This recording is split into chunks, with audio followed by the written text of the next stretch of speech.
Hello, and welcome to the Canadian Story, where we discuss what Canada is, what Canada could be, and what Canada should be.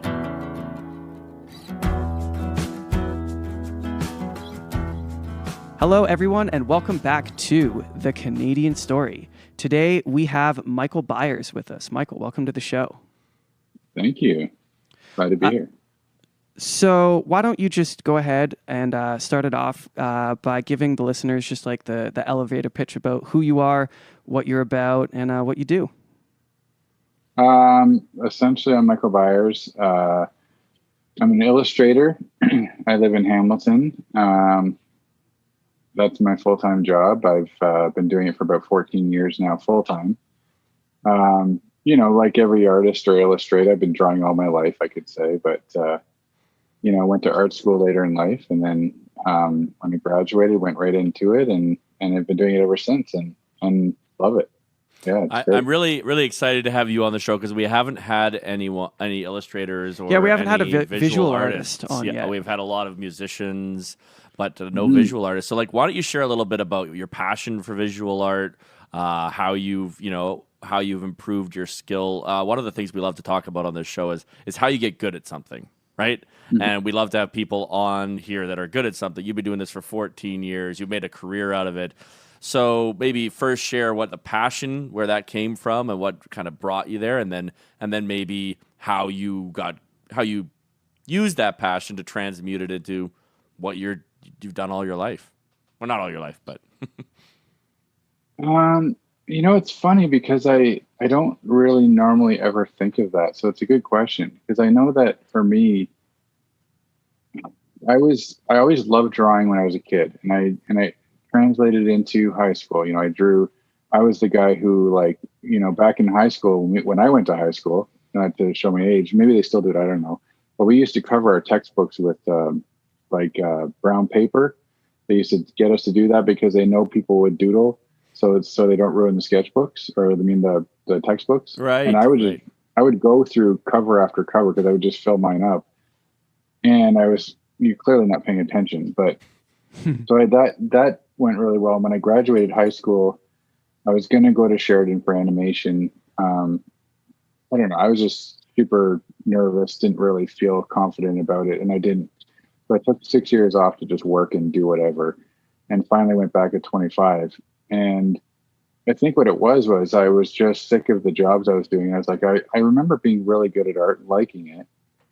And I thankfully had parents that were supportive, that not a lot of visual artists get, where they were like, stop wasting your talent, go back to school and do something about it.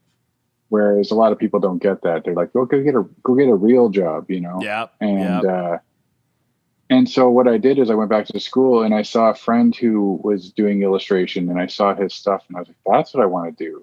I mean, if that's a possibility that I can make a job or make a living, then I'd like to do that. And then it's weird because ever since I got into school, I literally just feel like I just go through the motions. And even since I graduated, I've been on autopilot. So when I was in school, it's like, okay, this person and this person and this person who are very successful at what they're doing. Okay, what are they doing? Maybe I should try that. And maybe this is what we do to get jobs when we graduate. Okay, I'll do that, that, and that. And I just kept drawing all the time. And I guess just naturally started getting better and better that 10,000 hours thing that Malcolm Gladwell talks about, that's real. The more you do something, the better you're going to get at it. And but you have to continue doing that. You can't just be like, got good at this, I'm good now. I just kept doing it. And then I eventually got some jobs, and then more jobs. And then that led to more jobs. And what helped was I got an agent shortly after I graduated. And I've been with the same one since, and still with her. And she helped get me a lot of work. So that helps out a lot too.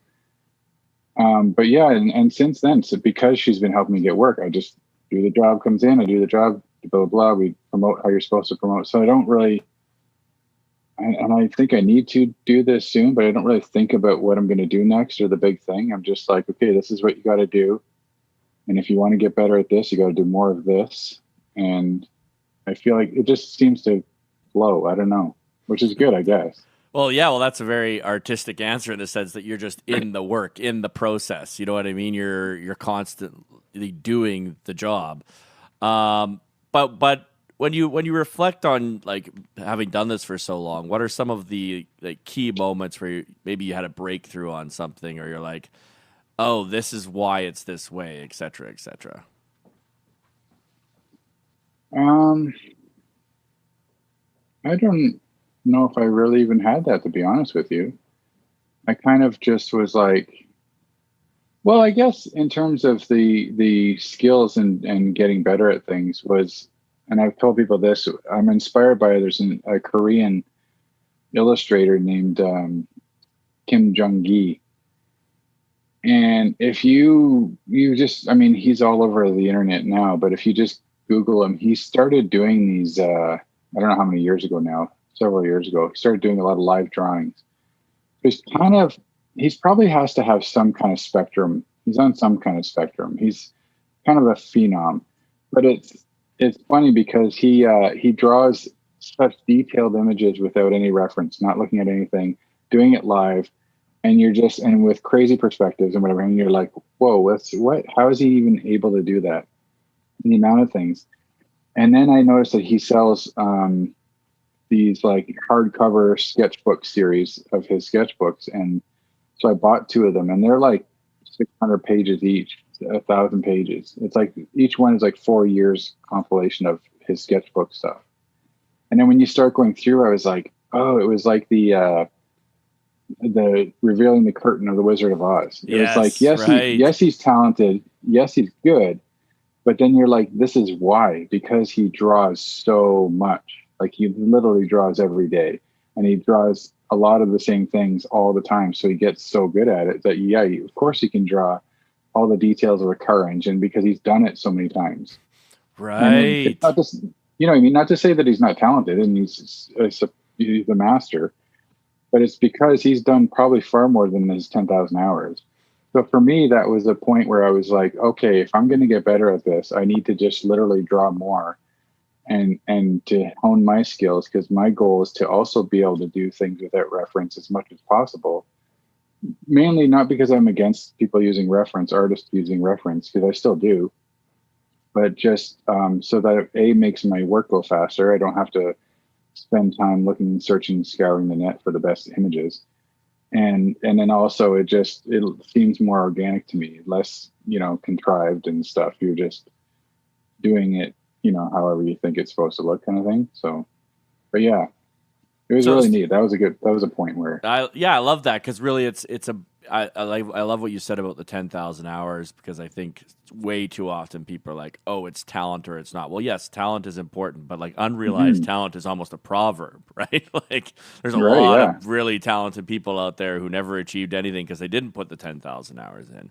that's right. So Yeah. one thing that always interested me is, so someone like yourself who's put the 10,000 hours in at this point, who's done the work, how do you motivate yourself to keep going when it's not enjoyable? Because anyone who tells you they love what they do every moment that they do it is a liar. Yeah, they're lying. Yeah, absolutely. Absolutely. So how do you motivate yourself? It's a great question. Sadly, a little bit of it's fear, worried about like, oh, am I not going to get any more work? I got to make sure I hustle and get something. And now, we just had our second kid. So we have baby number 2 came along, and so I'm like, well, geez, now I have 2 little mouths to feed, and thankfully my wife works; she's a nurse, so that's the bonus. That's what's also helps us this many years, is having someone steady, and more for mental safety in my head, because I've done, knock on wood, thankfully really well, and so we've been doing really well that way, but there's always that fear, like, okay, the next job's not going to be, being freelance. It's like that, the next job's not going to come. So that kind of puts that little bit of fire into me to make sure. And you know what? Honestly, I don't think that, you say sadly, but I don't think that's a bad thing. I think we recently did a podcast where Zach made a comment that I really liked, where he said boredom is where you get creativity, but I also think necessity breeds creativity too, right? And if you don't have something pushing you to keep going, I think humans' default state, our default animal state, is comfort seeking, right? To not do things. Yeah, And so to that's a good have that point. fire, like you said, I think that's important. Yeah, that's a good point. I mean, I guess I just sometimes think like, I almost wonder if it's. I guess it's. Yeah, I guess it's not sad. I just wonder if sometimes you should have other more positive. I feel like that's always a negative thing, but maybe it's not a negative thing. Maybe it's just a thing. And then I Well, get I in my can, head a lot too. No, I can- I like that. I get in can- my head a lot too. I can certainly echo the way you feel as another freelancer in the recording business. Like, I am constantly managing a fear of like, you know what, I'm gonna finish this one up and no one's gonna call me ever Yeah. again. Yeah. And I was hoping that when you started answering that question, you would be like, now that I'm so many years in, I don't deal with that anymore. But No, turns out that's not the case, is it? I actually think, No. I mean, going into, and I'd like to have this conversation with the two of you, is freelancing. I'm in a similar boat, only I'm a consultant for political stuff and businesses and GR and stuff, plus Yeah. this podcast, obviously. But one of the things that I've noticed is that people really struggle with that level of uncertainty. Like, we have it and it's painful and worrisome, but we keep going. But I think most people fail in entrepreneurship because of that single fact, that just the constant stress of, if I don't perform or if my team doesn't perform, it's just all going to fall apart. Right. Well, it's funny, I think there has to be some level of optimism in there. As much as I get in my head about things and second guess things, I thankfully, I lived in Cambridge for 31 years of my life. Like, I was born and raised there, and I lived with my mom literally until I was 31, until I met my now wife and moved in with her. And I used to joke about how, like, people would make fun of me because they're like, "Oh, you're 31, your mom still does your laundry," and I'm like, "Yeah, but she gets mad at me if I don't let her," that kind of thing. Right.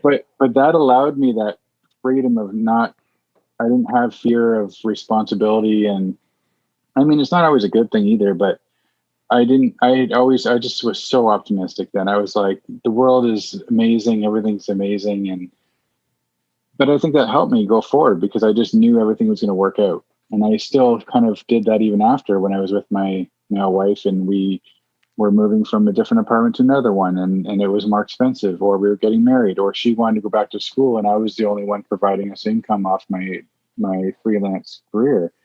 And for me, what it was as long as I had work coming in, I knew we had money. Like, as long as I did a job, I knew that I was going to get paid for it. So as long as we had some money around, I knew that I had that confidence that, it's just when it dries up and there's not another one right away ready to go, that's when I started to get nervous. And like last year was a little bit nerve wracking because I went a month without any calls, and because of whatever reasons. So that made me really nervous. But in 2017, we went on a road trip in July, month of July, whatever that year. And we drove out west, and I took the entire month off. So I said to my agent, I'm not going to take on any jobs. And here I was, paranoid that I wouldn't get any more calls after I get back, that people will just be upset with it or whatever. And of course, 3 days in, I get like 5 job requests and whatever. And I'm like, what the heck? And I'm paranoid. I'm saying no, turning down work. The universe is going to be like, well, we're not going to give you work anymore. Right. And then as soon as I get back, of course, work starts coming back in again because I'm home and I'm available and whatever. So it's like I didn't have anything to worry about, right? But I think this past year, what happened was I jokingly say, because I kind of believe in the universe and you put out energy and stuff like that. And I was saying, I'm just kind of getting bored of editorial illustration. I would love to do something else or whatever. And then that dried up. And so I think the universe is like, okay, you're done. So then That's funny. I pivoted right away. I was like, I'm grateful for all the editorial jobs I get. I am very grateful for all those jobs. And then eventually they started coming back, thankfully. And I was like, oh, like, don't piss off the universe. No. Listening. Gratitude is like pretty essential to everything, I think. Very So much so. how do you in your life practice gratitude? I journal every day. I do like kind of a version of the artist way, 3 pages. I don't know if you've ever heard of that. No, It's no, a share it with awesome. us. Yeah. It's a really cool book called The Artist Way. I forget who the author is now off the top of my head, but she has this kind of challenge or this thing, and they call them morning pages. So basically, it's you first thing you do when you wake up in the morning, you do 3 full pages. I mean, it could be as big pages like regular size, whatever you want, whatever size. Like mine's just like a regular journal, and you do 3 full pages of just almost like free writing, just whatever's in your head. And if you can't think of anything, you literally write, I can't think of anything for 3 pages if you have to. And the idea is it's kind of like mental drainage, mental dump, getting your whatever's in your head out onto paper. And it generally will clear you up and clear up your thoughts and whatever. But it also is a good way to, I use that time to also just say every day the same thing almost. It's very repetitive. But basically what I'm grateful for, all the things in my life I'm grateful for that I do have, and or all the things I'm hoping to have in my life as if I'm already have them and I'm grateful for them now. And, it's kind of woo-woo stuff or whatever, but sometimes it's actually, if you want to use the term manifested, some of the I do stuff. like that term. Yeah, we're a fan of that term. Yeah. Okay, cool. Yeah. So, and I mean, some of it's happened, and it's just because I believe that you tell the universe what you want in life, and it takes that information, it knows it. And then the idea is that you don't think about it again or talk about it again to the universe. It already knows. You just do the work to get there. You just start doing whatever it takes to get there. Yes. Like, if it's like, hustling with whatever. And then the pieces generally will start to fall into place because you're putting the effort, right? And what role do you think that, like, I've been thinking about this very topic a fair bit. What role do you think doubt plays in dousing that fire? Like the fire in your belly. If you start to doubt yourself, right? Where you're like, and then maybe you don't put the work and maybe you feel paralyzed. You're like, oh, is this even possible? Like, I've been thinking about this particular topic a lot, so I'd love your thoughts on it. What doubt does to that? Yeah. It does just what you said. It paralyzes it. I mean, I've gone through this several. I mean, just ask my agent; she'll give you a story. Yeah. The amount of time she's telling me just to shut up. Shut up, she says. Just get out of your head. Like it really just almost puts the brakes on, and then it's the tricky part I find is to, like. It's almost like an emergency brake that's stuck and you can't put it back down. And you're like, how do I get this back down so I can start going again? That's always been my challenge. I find it's just a matter of, and it's tough because like I go through bouts where I'm like super inspired and boom, I'm like, let's go, go, go. And then I get into these ruts where I'm like, where I'm just kind of like, okay, I just would rather do housework, or, I'm not feeling motivated to do this, or I guess I'll just get this job done, and we're still trying to be grateful though, so that I can get another one. Right. Yeah. It's tough, and it's funny how social media makes it easy to make it look like you're really busy and super successful, and which I don't know, maybe is a good thing at times. Maybe it's projecting out that success sometimes that keeps you motivated, right? Where you're like, okay, I'm gonna, this is the image I'm showing the world, so it's also the image I have to understand in myself, right? I think as much as I'm not a big fan of social media in general, I think there is a role for it to be played, which is essentially telling your own story. And if you can do that as authentically as possible while still encouraging others, instead of like, I don't know, I think there's so much negativity in the world that people are like, oh, to be authentic is to say all the things that are going wrong. I'm like, not necessarily, right? Sometimes it's just reminding everyone in the world that success is possible too.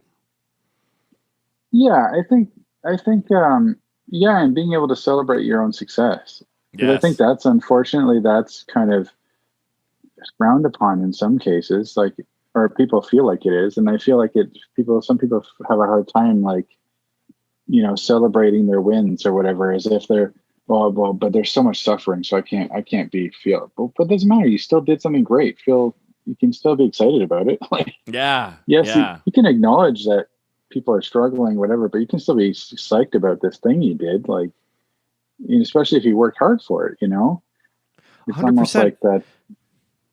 Sorry. Yeah, I don't know. Keep No, going. it's okay.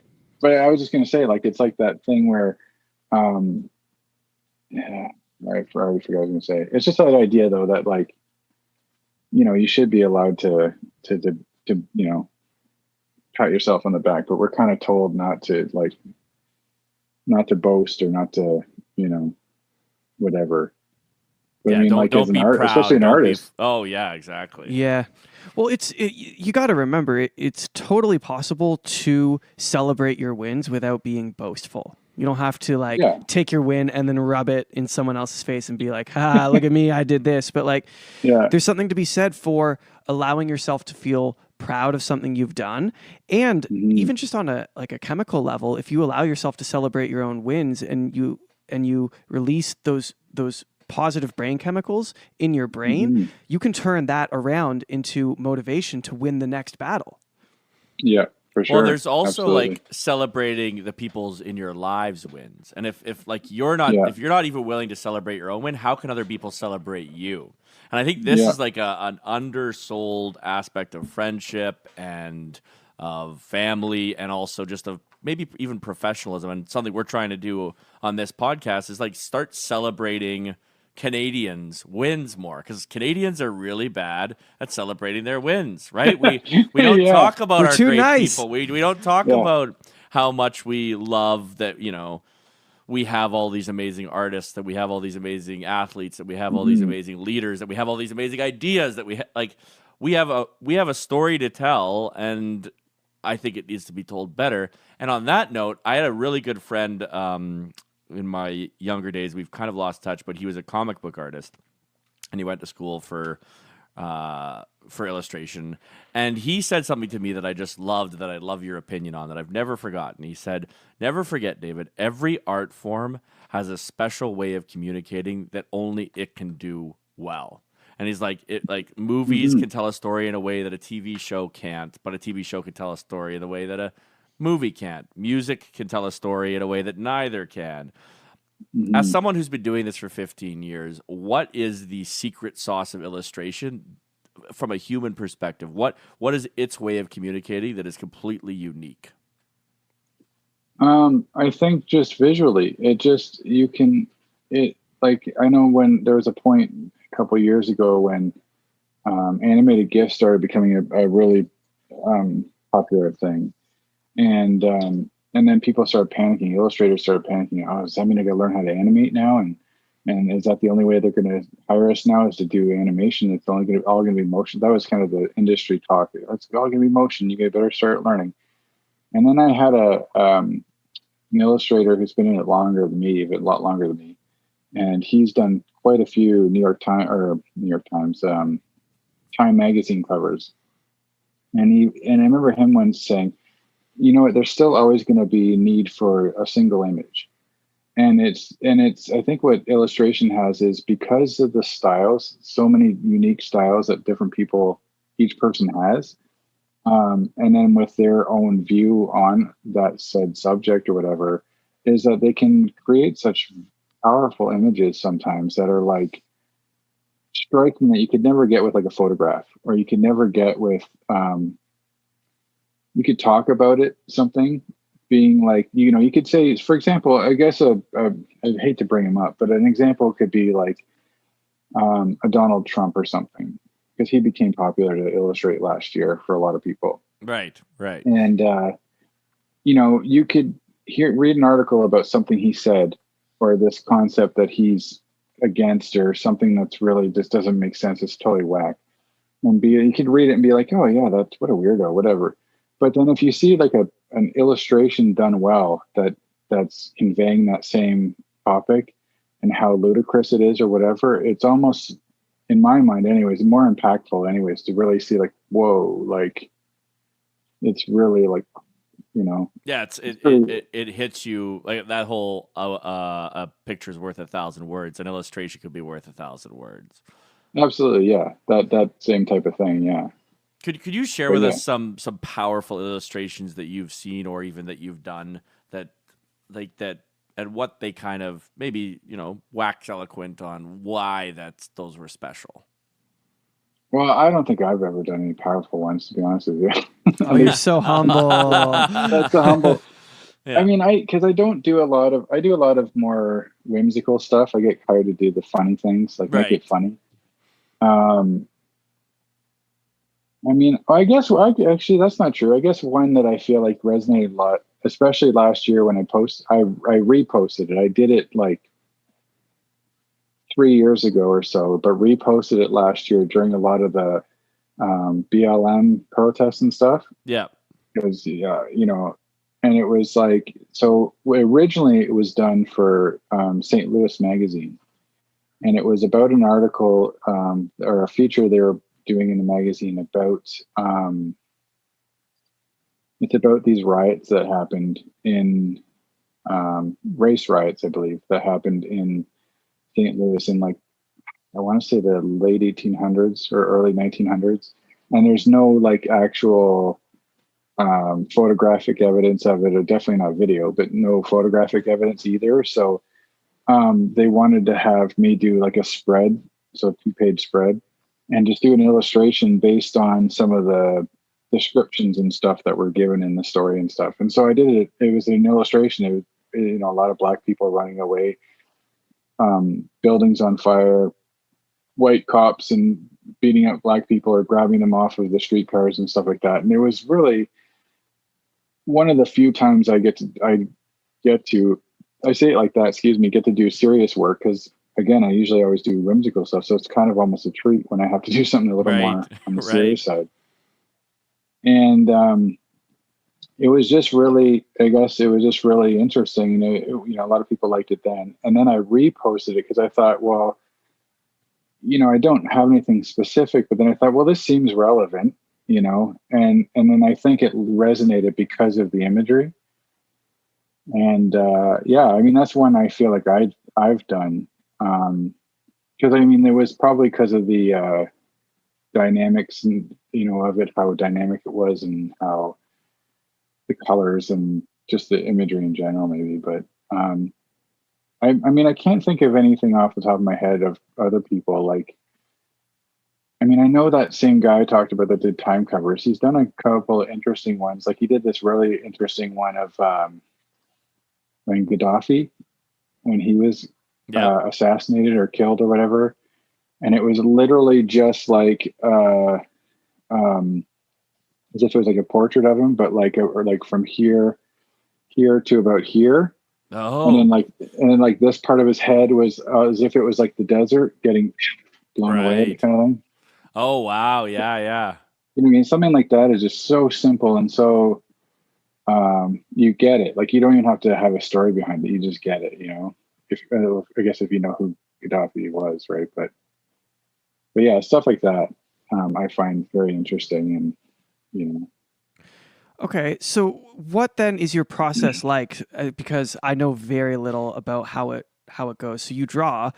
Do you draw digitally, or do you start on paper and then import that and augment it digitally? Like, if you were to take this image from the 1800s that you drew, how does something like that come together? What is the process? I can't remember if I did that post Cintiq or pre-Cintiq, because I have a Cintiq tablet, like one of those 22-inch, and I draw right on it. So what I basically do is I usually start on paper, I guess, like in my sketchbook. I do little tiny thumbnails, super scratchy thumbnails, just to kind of get an idea / composition.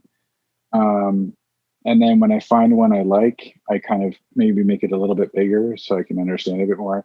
And then I just start doing all of that on the computer. I do everything in Photoshop. So I make a file of the dimensions that the actual final will be. And I just do super rough. And then if I like that one, I'll just tighten it up enough that when I send it to the client, they kind of get what's happening in it. I'm really actually shocked sometimes at what I get away with in terms of how rough it is, because I see some of the rough sketches some illustrators send, and they look like finished images. And I'm like, I guess out of laziness, I'm just not like, I've been doing this long enough. I'm like, I'm not doing that much work. You get the gist of the idea. You know what my final work always looks like. It'll probably look like this. And I'm always open to changes. If they want me to change something here and there, it's because I do it digitally, it's super easy. But yeah, I draw everything in Photoshop, and color it and textures and stuff like that. And then, yeah, I usually just do that. They find out what they want or what they agree to, which they pick, and then just do a final version and send it off. So from That's pretty start to straightforward. yeah, so from start to finish, how long does the average image take you? Like a day, 2 days, maybe at the most. Including revision? Yeah, something like that. It depends on how detailed it is too. I mean, if it's super detailed, sometimes it takes me a whole day just to draw it even, and draw like the final version of it.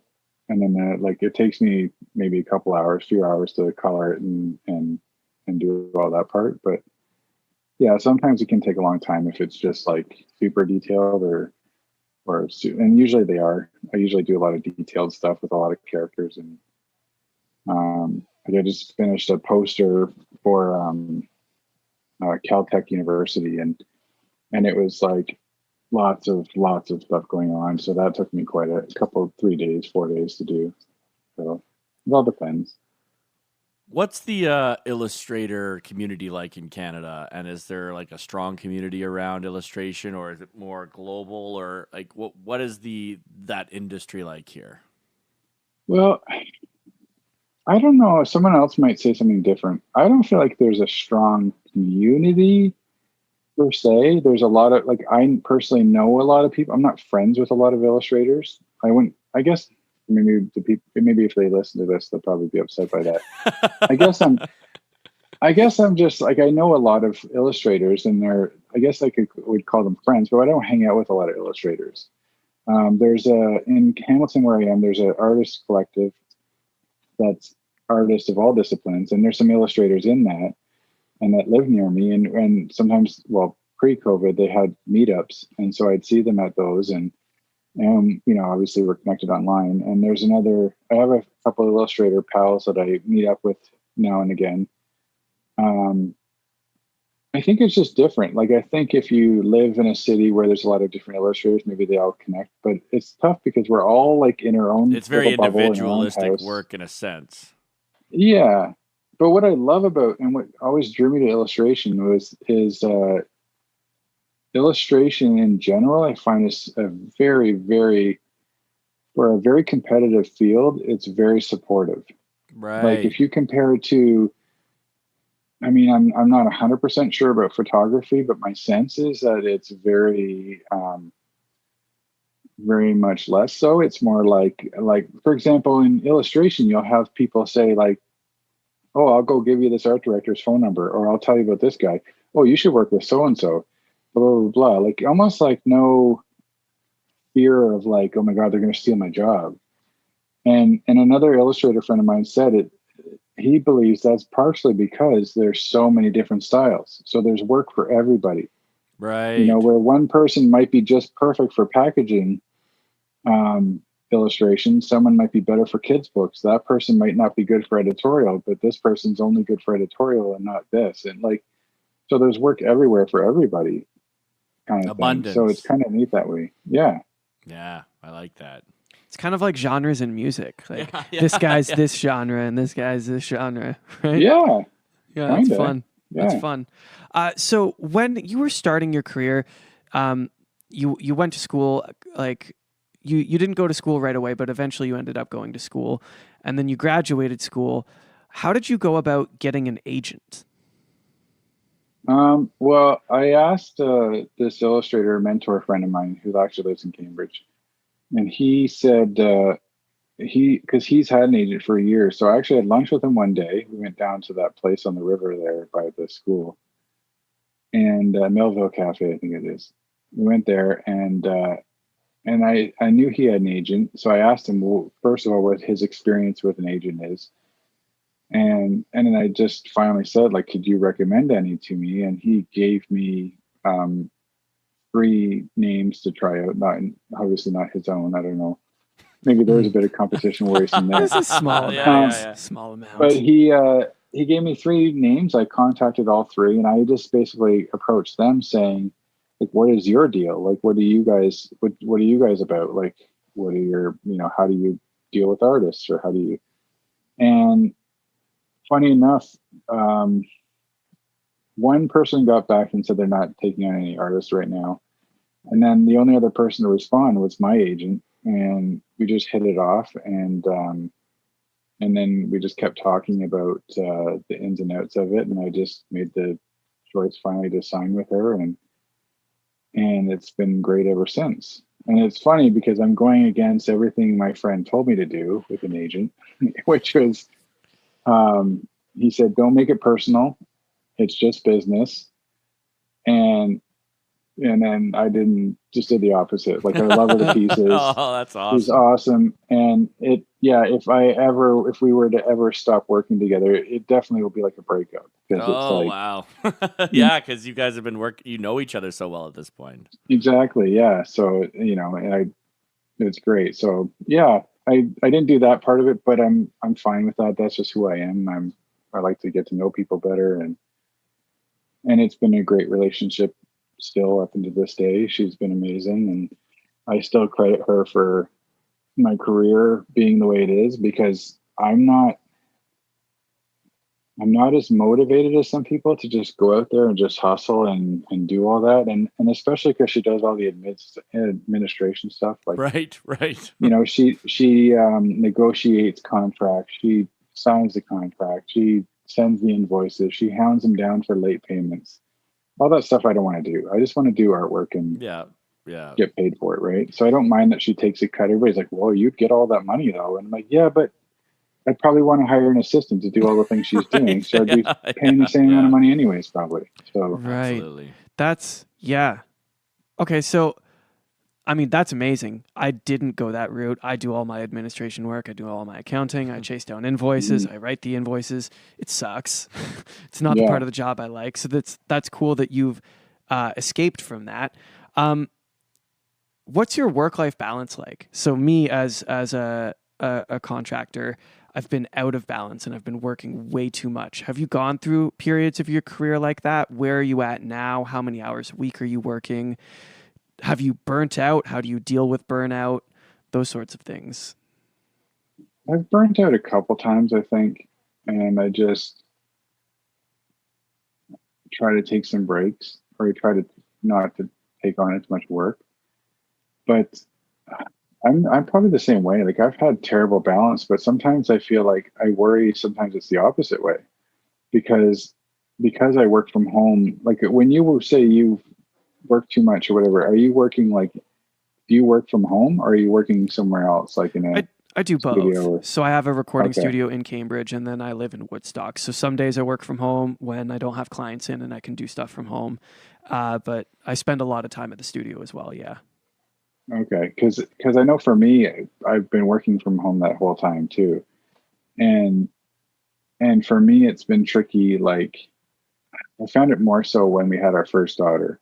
So we had her in 2016, and just to be able to, and that's probably boundary setting on my part I need to do, which is like, I'm at work, I can't be bugged or blah, blah, blah, blah. But it's like, I'm like, oh yeah, okay, I'll do that. And then next thing I find, like, I tracked it one week and I felt like I literally only did like 9 hours of work that week, when it's like, wait a minute, I'm supposed to be full-time doing this, and I've really been only doing it part-time. But I work all the time. So in the sense that, like, as soon as they all go to bed, I'll just go to my studio and I'll putter around it. I'll do stuff. If I don't have an actual client job, I'll do, sketches, or I'll just, do that.